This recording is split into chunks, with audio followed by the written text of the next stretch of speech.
Hindi ako masaya. Kahit ganito buhay ko ngayon. Lara, lahat ng gusto mo kaya kong ibigay sa'yo ngayon. Oh, Adrian, salamat sa lahat ng ginagawa mo. Pero, bakit parang kulang pa rin kahit nandito na lahat? Kailangan ko pang magsumikap. Para sa sarili ko ngayon. Sanay na ako. Kahit mag-isa na lang ako. Lara, ikaw ba talaga yan? Hindi ako makapaniwala. Oh, Marco, hindi ko rin inaasahan na magkikita tayo. Kamusta ka na, Lara? Masaya ka ba ngayon? Oh, Marco, okay lang naman ako kahit papaano. Lara, parang hindi ka masaya sa nakikita ko sa'yo ngayon. Marco, hindi ganun kadali paliwanag lahat ng nangyayari ngayon.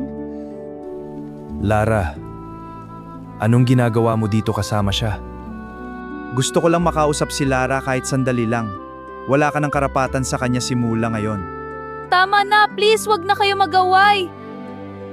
Alam mo ang kapalit kapag umalis ka sa akin. Oh, Adrian, alam ko, hindi ko nakakalimutan yun. Lara, anong ibig niyang sabihin? May tinatago ka ba sa akin? Marco, hindi mo alam ang totoong dahilan.